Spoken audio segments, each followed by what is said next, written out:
1992년 7월 제주대학교 지질학 박사과정 학생 2명이 동굴 탐사를 떠났다가 흔적도 없이 사라졌다.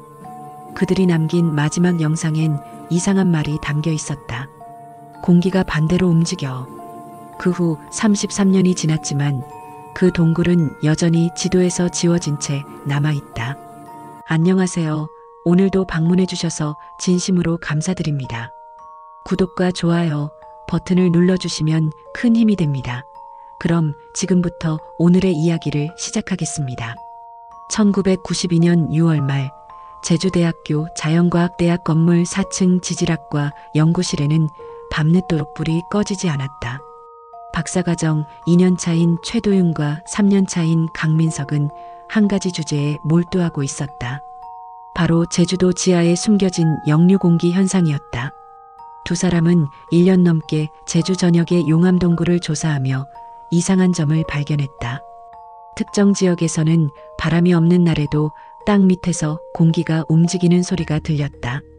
마치 땅이 숨을 쉬는 것처럼 말이다. 도윤은 이 현상을 측정하기 위해 직접 산소 측정기를 개조했다. 민석은 지하 구조를 파악할 수 있는 음향 반향 장비를 제작했다. 두 사람의 연구 목표는 명확했다. 제주 화산대 내부에 아직 발견되지 않은 거대한 공기 순환 통로가 존재한다는 것을 증명하는 것이었다.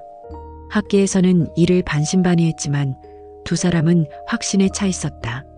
그해 6월 23일 도윤과 민석은 지도교수에게 탐사 허가서를 제출했다. 목적지는 서귀포시 남원읍 외곽의 미확인 용암동굴 지대였다. 하지만 교수는 서류를 돌려주며 고개를 저었다. 그 지역은 공식 지질 지도에 표기되어 있지 않았고 정확한 좌표조차 없었다. 허가는 반려되었다. 교수는 두 사람에게 다른 지역을 선택하라고 권했지만 그들은 포기하지 않았다. 도윤의 연구 노트에는 그날의 결심이 적혀 있었다. 바람이 없는 날에도 땅이 숨을 쉰다. 그 숨소리를 찾아간다. 두 사람은 몇 주간 비밀리에 준비를 이어갔다. 장비를 점검하고 지역 주민들의 증언을 수집했다. 그리고 7월 초 마침내 출발 날짜를 정했다. 1992년 7월 10일 금요일 아침 두 사람은 낡은 지프차에 장비를 싣고 학교를 나섰다. 아무에게도 말하지 않았다. 차는 서귀포 방면으로 향했다. 도로는 비포장이었고 GPS도 휴대전화도 없던 시절이라 모든 것은 종이 지도와 나침반에 의존해야 했다. 두 사람은 며칠치 식량과 물, 텐트, 그리고 연구 장비 일체를 가져갔다. 캠코더도 함께였다. 기록을 남기기 위해서였다. 그들은 이번 탐사가 성공하면 학계에 큰 반향을 일으킬 것이라 믿었다. 하지만 그들은 몰랐다. 이 여정이 그들의 마지막이 될 것이라는 사실을. 남원읍에 도착한 두 사람은 작은 슈퍼에 들렀다. 물과 건전지를 사면서 민석은 가게 주인에게 넌지시 물었다. 이 근처에 사람들이 잘 가지 않는 동굴이 있느냐고. 주인은 잠시 망설이다가 뒤편 평상에 앉아있던 노인을 가리켰다. 저 어르신이라면 알 거라고 했다. 노인은 70대 후반쯤 되어 보였다. 두 사람이 다가가자 노인은 천천히 고개를 들었다. 도윤이 정중하게 인사를 건네고 용건을 말하자 노인의 얼굴이 굳어졌다. 한참을 말없이 두 사람을 바라보던 노인은 낮고 무거운 목소리로 말했다. 그곳은 사람이 만든 굴이 아니여. 옛날부터 들어간 사람은 다시 안 나왔다. 도윤과 민석은 서로 눈빛을 교환했다. 전형적인 미신이라고 생각했다. 민석은 웃으며 괜찮다고, 자신들은 과학자라고 대답했다. 노인은 더 이상 말하지 않았다. 그저 고개를 저을 뿐이었다. 두 사람은 노인이 알려준 대략적인 방향을 따라 숲속으로 들어갔다. 길은 점점 좁아졌고 나무들은 빽빽했다. 오후가 되자 먹구름이 몰려왔다. 제주의 여름 날씨는 변덕스러웠다. 두 사람은 서둘러 텐트를 쳤다. 그날 밤 폭우가 쏟아졌다. 천둥과 번개가 밤새 이어졌고 두 사람은 텐트 안에서 장비를 점검하며 시간을 보냈다. 다음 날 새벽 비가 그쳤다. 두 사람은 장비를 챙겨 다시 길을 나섰다. 그리고 오전 10시쯤 민석이 먼저 발견했다. 나무뿌리 사이로 보이는 검은 구멍이었다. 입구는 생각보다 좁았지만 안쪽은 깊어 보였다. 도윤이 손전등을 비추자 용암이 식으며 만들어진 특유의 매끄러운 벽면이 드러났다. 용암 터널이 맞았다. 그런데 입구 옆에는 이상한 것이 있었다. 오래된 돌비석 하나가 비스듬히 서 있었다.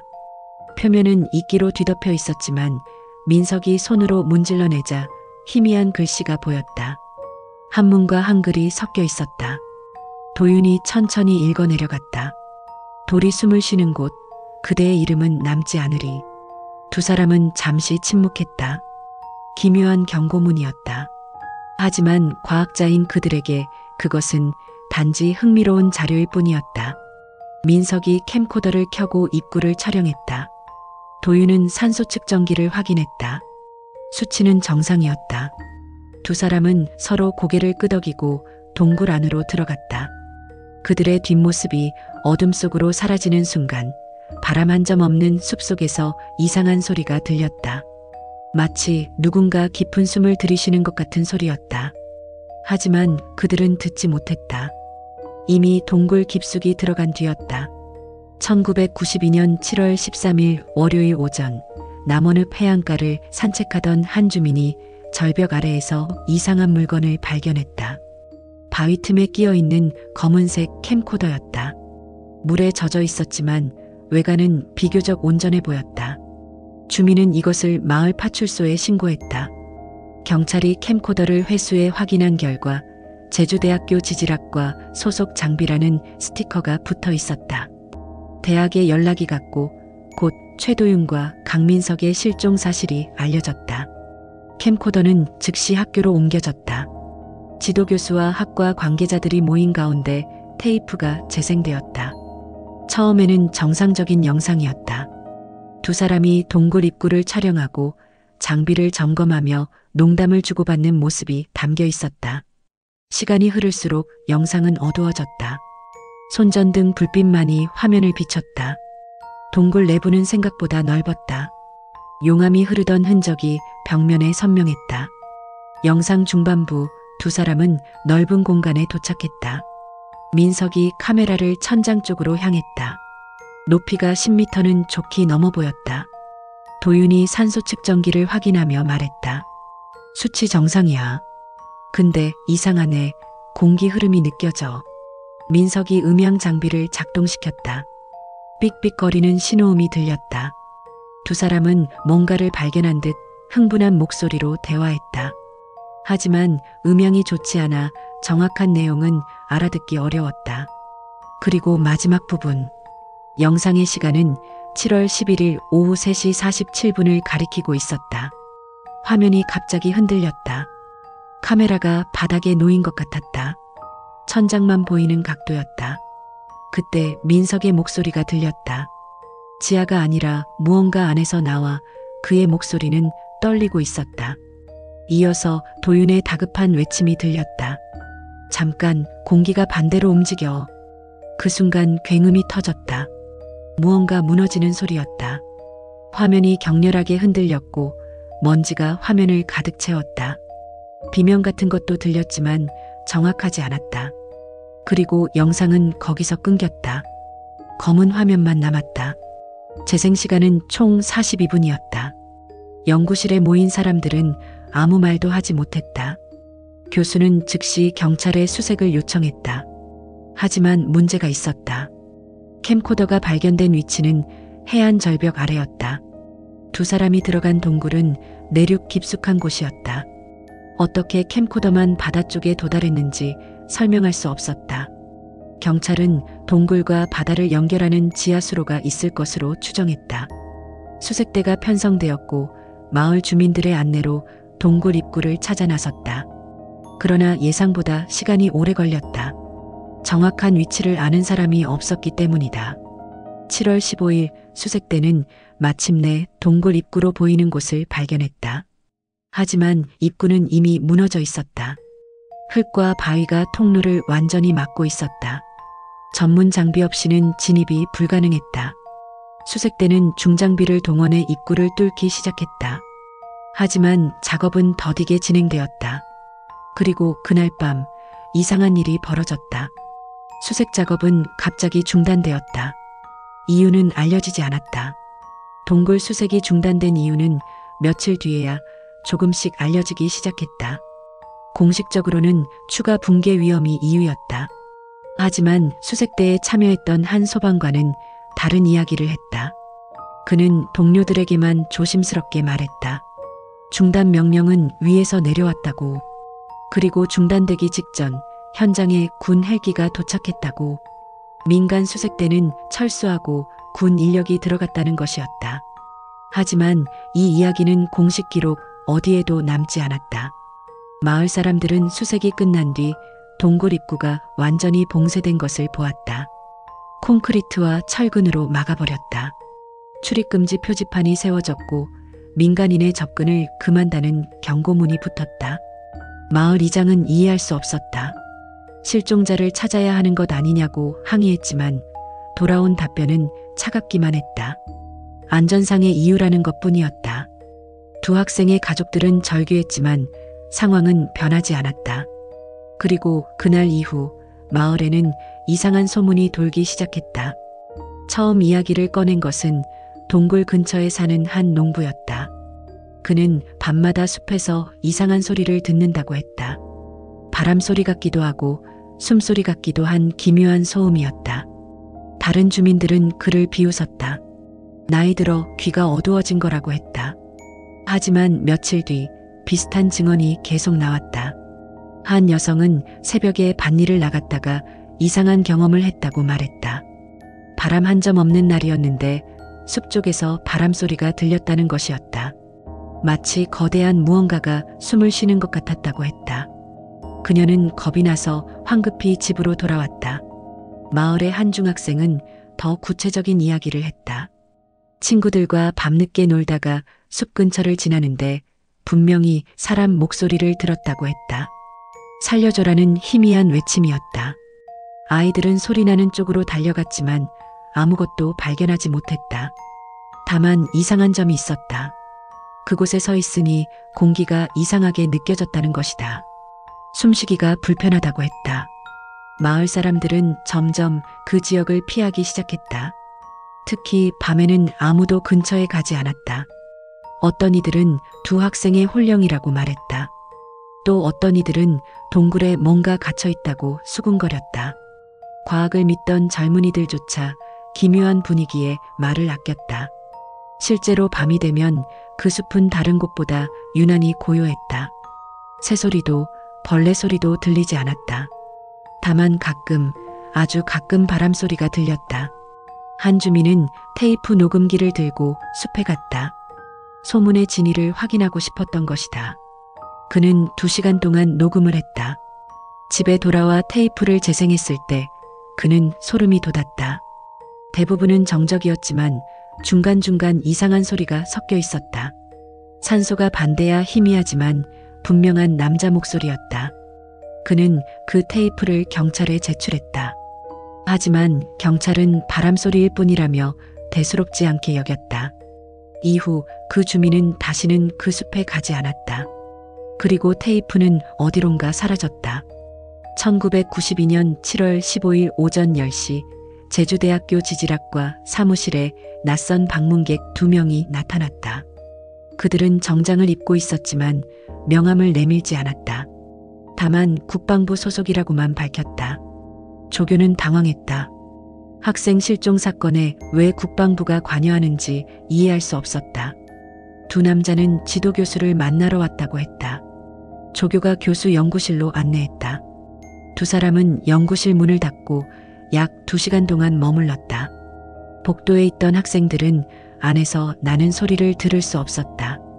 다만 한 가지, 중간에 교수가 뭔가에 반박하는 듯한 높은 목소리가 잠깐 들렸다가 이내 잠잠해졌다. 오후 12시쯤 연구실 문이 열렸다. 두 남자는 서류 가방 2개를 들고 나왔다. 교수는 문 앞에 서서 그들을 배웅했다. 학생들이 본 교수의 얼굴은 창백했다. 손이 미세하게 떨리고 있었다. 방문객들이 떠난 뒤 조교가 연구실로 들어갔다. 조교가 조심스럽게 물었다. 교수님, 무슨 일이 있으셨습니까? 교수는 잠시 침묵하다가 짧게 답했다. 아무 일도 없네. 그냥 행정 절차일 뿐이야. 하지만 그의 목소리는 평소와 달랐다. 조교는 더 이상 묻지 않았다. 책상 위에는 한 장의 메모가 놓여 있었다. 이 사건은 학생들의 개인 실수로 종결함. 추가 조사 불필요. 그날 밤 박사과정 학생 박지우는 늦게까지 연구실에 남아 있었다. 논문 마감이 다가와 자료를 정리하고 있던 중이었다. 밤 11시쯤 복도 불이 하나둘 꺼지기 시작했다. 관리실에서 소등을 하는 시간이었다. 지우는 자신의 책상 스탠드만 켜두고 작업을 계속했다. 그런데 문득 이상한 느낌이 들었다. 누군가의 시선이 느껴졌다. 고개를 들었다. 복도 쪽 유리문 너머로 누군가 도윤의 자리에 앉아 있었다. 어둠 속이라 얼굴은 보이지 않았지만 그 사람은 무언가를 만지작거리고 있었다. 지우는 심장이 빠르게 뛰기 시작했다. 이 시간에 누가 저기 있을 리 없었다. 그는 자리에서 일어나 조심스럽게 다가갔다. 복도 전등 스위치에 손을 뻗으려는 순간 어둠 속에서 목소리가 들렸다. 켜지 마세요. 낮고 차분한 남자 목소리였다. 지우는 얼어붙었다. 그 사람은 민간인 복장이었지만 목에 뭔가가 보였다. 희미한 불빛에 반짝이는 금속. 군번줄이었다. 그 사람은 도윤의 노트북을 열고 있었다. 아니, 정확히는 노트북을 분해하고 있었다. 드라이버로 하드디스크를 빼내고 있었다. 지우는 말을 걸어야 할지 망설였다. 하지만 본능적으로 위험을 느꼈다. 그는 천천히 뒤로 물러나 자신의 자리로 돌아왔다. 가방을 챙기고 황급히 연구실을 나왔다. 복도를 걸어 나오는 동안 등 뒤에서 시선이 느껴졌지만 그는 뒤돌아보지 않았다. 이틀 뒤 지우는 자퇴서를 제출했다. 주변 사람들은 이해할 수 없었다. 그는 성실한 학생이었고 논문도 거의 마무리 단계였다. 하지만 그는 아무 설명도 하지 않았다. 짐을 싸서 제주를 떠났다. 몇 년 뒤 대학 동기가 우연히 그를 만났을 때 물었다. 왜 그때 갑자기 그만뒀어? 지우는 한참을 망설이다 대답했다. 내가 본 게 뭔지 모르겠지만 나는 알고 싶지 않아. 그냥 그게 다야. 그는 더 이상 말하지 않았다. 한편 도윤과 민석의 연구 자료는 모두 사라졌다. 연구노트 3권, 암석 표본 박스, 공동으로 작성하던 논문 초안까지 모조리 흔적이 없었다. 교수 책상 서랍에는 공문 한 장이 남아 있었다. 도장이 선명하게 찍힌 문서였다. 국가지질보안 1급 구역 지정 예정, 연구자료 일체 이관. 날짜는 7월 15일이었다. 그날 이후 두 학생의 연구는 학과 기록에서도 조용히 지워졌다. 1993년 2월 서귀포 남원읍 일대의 변화가 시작되었다. 가장 먼저 눈에 띈 것은 측량팀의 출현이었다. 정부 소속으로 보이는 인력들이 동굴이 있던 지역 일대를 샅샅이 조사했다. 마을 사람들은 이제야 제대로 된 수색이 시작되는 줄 알았다. 하지만 그들이 하는 일은 실종자 수색과는 거리가 멀었다. 그들은 땅을 측정하고 암석을 채취하며 지형을 기록했다. 마을 이장이 물어도 명확한 답변은 없었다. 행정적 절차라는 말뿐이었다. 3월 중순 공식 발표가 났다. 해당 지역이 국가지질보호구역으로 지정된다는 내용이었다. 희귀한 화산 지형이 보존되어야 한다는 이유였다. 민간인의 출입은 전면 금지되었다. 위반 시 법적 처벌을 받는다는 경고문이 곳곳에 세워졌다. 철조망이 설치되었고 순찰이 시작되었다. 마을 사람들은 이상하게 여겼다. 제주에는 용암동굴이 수없이 많았다. 왜 하필 그곳만 특별히 보호해야 하는지 납득하기 어려웠다. 하지만 항의할 수 있는 분위기는 아니었다. 더 기묘한 일은 그 다음에 일어났다. 제주도 지질 지도가 개정판으로 나왔는데 그 지역의 동굴 표기가 완전히 사라져 있었다. 예전 지도에는 분명히 미확인 용암동굴이라는 작은 점이 찍혀 있었다. 하지만 새 지도에는 그냥 평범한 숲으로만 표시되어 있었다. 지질학과 교수들도 이상하게 여겼지만 공식적으로 문제 삼는 사람은 없었다. 누구도 나서려 하지 않았다. 최도윤과 강민석의 이름은 학계에서도 점점 잊혀져 갔다. 2010년 한 환경운동가가 정보 공개 청구를 통해 오래된 행정문서를 입수했다. 그 중에는 1992년의 비공개 문서가 일부 포함되어 있었다. 제목은 제주도 지질보호구역 지정 내부 검토 의견서였다. 작성 날짜는 1992년 8월 3일. 실종 사건이 일어난 지 한 달도 안 된 시점이었다. 문서를 작성한 곳은 국방부와 과학기술처였다. 일반 지질조사라면 이런 부처가 관여할 이유가 없었다. 문서 내용 중 일부는 이렇게 적혀 있었다. 해당 지역 용암동굴은 자연적 압력순환 구조를 가지고 있으며 일반적인 화산 지형과 다른 특성을 보임. 비정상 산소 농도 변화 및 음양 반향 현상 확인. 추가 조사 필요. 그리고 그 다음 문장이 중요했다. 군사적 활용 가능성 검토 필요. 민간 접근 통제 권고. 하지만 그 아래로 한 문단은 완전히 검열 처리되어 있었다. 검은색 박스로 가려져 있었다. 무엇이 적혀 있었는지는 알 수 없었다. 환경운동가는 이 문서를 언론에 제보했다. 몇몇 지역 신문이 작은 기사로 다뤘다. 1992년 실종 사건, 군 개입 의혹이라는 제목이었다. 하지만 큰 반향은 없었다. 이미 20년 가까이 지난 일이었고 사람들의 관심은 다른 곳으로 향해 있었다. 기사는 금방 묻혔다. 환경운동가는 추가 자료를 요청했지만 거절당했다. 국가안보와 관련된 사항이라는 이유였다. 그는 더 이상 파고들지 못했다. 2003년 한 지역 라디오 방송국에 익명의 전화가 걸려왔다. 늦은 밤 생방송 중이었다. 진행자가 전화를 받자 남자의 목소리가 들렸다. 저는 1992년 수색대에 참여했던 소방관입니다. 그는 떨리는 목소리로 말을 이어갔다. 우리가 동굴 입구에 도착했을 때 이미 군 헬기가 와 있었어요. 수색 중단 명령이 떨어졌죠. 근데 이상한 건 그들이 굴 안에서 뭔가를 회수하고 있었다는 거예요. 진행자가 물었다. 실종자를 찾은 건가요? 잠시 침묵이 흘렀다. 아니요. 사람이 아니라 장비 같은 걸요. 금속 상자 같은 것들을 우리는 그냥 돌아왔습니다. 아무 말도 못하고. 그리고 그는 마지막으로 이렇게 속삭였다. 그 안에서 본 게 사람이 아니었을 수도 있어요. 전화는 거기서 끊겼다. 진행자가 다시 연결을 시도했지만 전화는 받지 않았다. 방송국은 이 내용을 녹음했지만 방송 후 테이프는 사라졌다. 누군가 가져간 것이었다. 2017년 가을 젊은 유튜버 그룹이 제주도에 왔다. 그들은 미스터리 탐험을 주제로 한 채널을 운영하고 있었다. 구독자는 10만 명 정도였다. 그들이 다음 목표로 선택한 것은 제주 숨쉬는 동굴의 전설이었다. 인터넷에서 오래된 기사와 자료를 수집했다. 1992년 실종 사건에 대한 내용도 찾아냈다. 팀 리더인 28살 김태주는 이것이 좋은 콘텐츠가 될 것이라 확신했다. 그들은 일주일간 준비했다. 제주에 사는 지인을 통해 옛 지도를 구했다. 1990년대 초반에 발행된 것으로 동굴의 대략적인 위치가 표시되어 있었다. 물론 현재 지도에는 없는 정보였다. 그들은 최신 장비를 준비했다. 고프로 카메라 세대, 드론, 산소 측정기, 그리고 위성 GPS까지.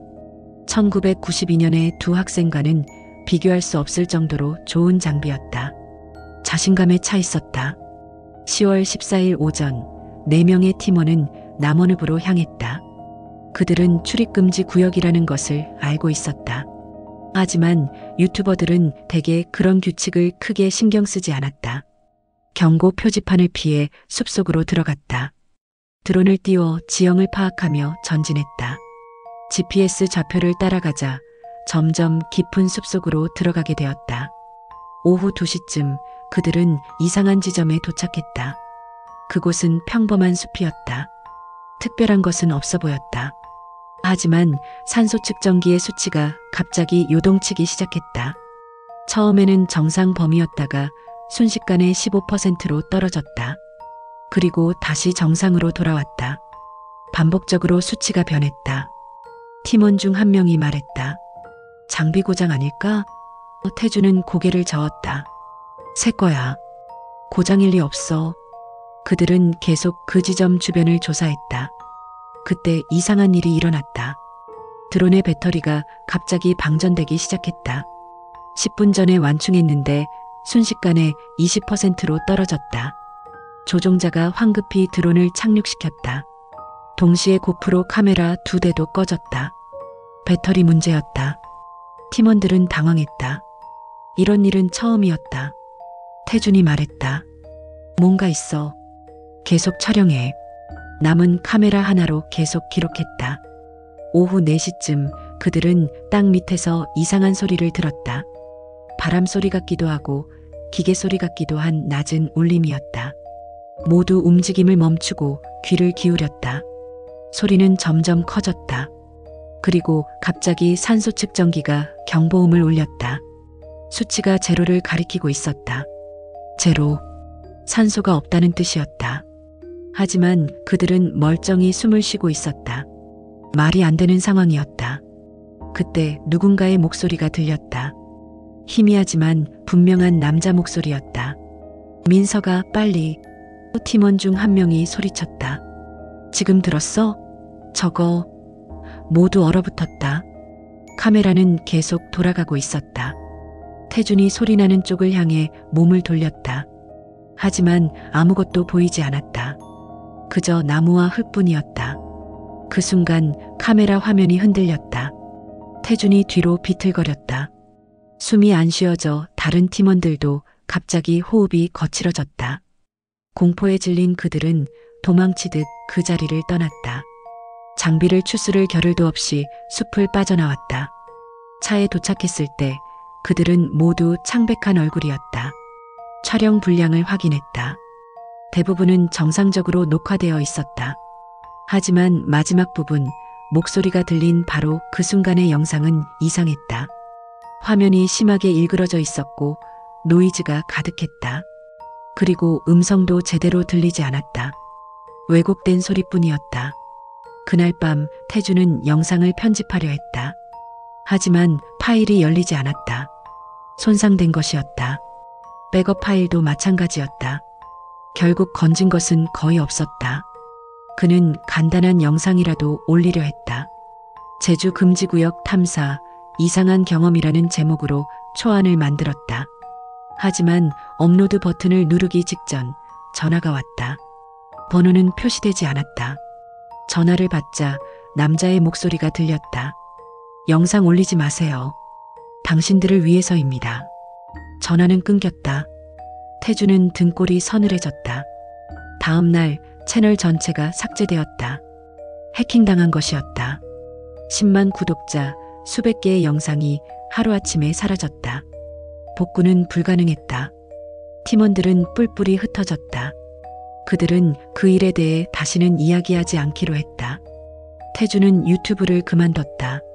어떤 이들은 그가 꾸민 이야기라고 말했다. 하지만 그와 가까웠던 친구는 알고 있었다. 그의 눈빛이 예전과 달라졌다는 것을. 2025년 현재 남원읍 그 지역은 여전히 출입금지 구역으로 남아있다. 33년이 지났지만 상황은 변하지 않았다. 최도윤과 강민석의 가족들은 오래전에 포기했다. 정부로부터 받은 것은 간단한 사망 선고뿐이었다. 시신은 끝내 발견되지 않았다. 마을 사람들은 그 숲을 여전히 피한다. 특히 나이 든 세대는 절대 가까이 가지 않는다. 젊은이들 중 몇몇은 호기심의 담을 넘어가 보기도 하지만 오래 머물지는 않는다. 뭔가 불편한 느낌이 든다고 했다. 마을의 한 할머니는 이런 이야기를 한다. 밤마다 손주들에게 들려주는 이야기였다. 옛날에 땅 밑에는 큰 생명체가 살고 있었어. 그건 돌이 아니라 살아있는 무언가였지. 사람들은 그걸 몰랐어. 그냥 동굴이라고 생각했어. 근데 어떤 젊은이들이 그 안에 들어갔어. 그리고 깨웠어. 자고 있던 걸 깨워버린 거야. 아이들이 물었다. 그래서 어떻게 됐어요? 할머니는 고개를 저었다. 그들은 다시 못 나왔어. 그 안에 남았어. 지금도. 과학자들 중에는 다른 설명을 하는 이들도 있다. 화산 활동으로 인한 가스 분출이 간헐적으로 일어날 수 있다고 했다. 산소 농도가 변하는 것도 그것으로 설명 가능하다고 했다. 환각을 일으키는 가스가 나와서 사람들이 이상한 소리를 듣는 것일 수도 있다고 했다. 하지만 그들도 설명하지 못하는 것이 있었다. 왜 그 지역만 특별히 봉쇄되었는가? 왜 연구자료가 전부 사라졌는가? 왜 군이 개입했는가? 이런 질문에는 답이 없었다. 어떤 이들은 음모론을 이야기한다. 그 동굴이 사실은 오래된 군사시설이었다는 것이다. 일제강점기나 한국전쟁 시기에 만들어진 비밀 벙커였고 두 학생이 우연히 그것을 발견해버렸다는 것이다. 그래서 정부가 서둘러 막았다는 주장이다. 하지만 증거는 없다. 모든 것이 추측일 뿐이다. 진실은 아무도 모른다. 2023년 봄 서울에서 온 한 다큐멘터리 제작팀이 이 사건을 취재하려 했다. 그들은 마을 사람들을 인터뷰하고 옛 자료를 수집했다. 제주대학교에도 방문했다. 하지만 촬영 허가는 나오지 않았다. 보호구역이라는 이유였다. 그들은 먼 거리에서나마 촬영하려 했다. 망원 렌즈로 숲을 찍었다. 하지만 편집실로 돌아와 영상을 확인했을 때 이상한 점을 발견했다. 화면 한 구석에 뭔가 움직이는 것처럼 보였다. 아주 희미했지만 사람 형체 같은 것이었다. 제작진은 소름이 돋았다. 결국 그 프로젝트는 중단되었다. 지금도 밤이 되면 그 오름 근처를 지나는 사람들은 이상한 소리를 듣는다고 말한다. 바람 소리 같기도 하고 숨소리 같기도 한 낮은 울림. 누군가는 그것이 제주섬의 숨결이라고 말한다. 화산섬이 살아 숨쉬는 증거라고. 또 누군가는 다르게 말한다. 그것은 두 박사생의 마지막 호흡이라고. 그들이 아직도 그 안 어딘가에서 나오려 애쓰고 있다고. 최도윤의 여동생은 매년 7월 11일이 되면 제주를 찾는다. 오빠가 사라진 날이다. 그녀는 출입금지 펜스 앞에 꽃을 놓는다. 들어갈 수는 없지만 그것이 그녀가 할 수 있는 전부다. 올해로 49살이 된 그녀는 말한다. 오빠는 틀리지 않았어요. 그곳엔 분명 뭔가 있었어요. 오빠는 그걸 찾았고 그래서 그녀는 말을 잇지 못한다. 눈물이 흐른다. 진실은 여전히 그 돌 아래 잠들어 있다. 아니면 어쩌면 잠들어 있지 않을지도 모른다. 어쩌면 무언가가 아직도 그곳에서 숨을 쉬고 있는 것은 아닐까. 땅이 숨쉬는 곳, 돌이 살아있는 곳, 그리고 두 사람의 이름이 영원히 남지 않은 곳. 그 숨소리는 지금도 계속되고 있다. 바람 없는 밤 귀 기울이면 들린다. 산소가 반대야 희미하지만 분명하게.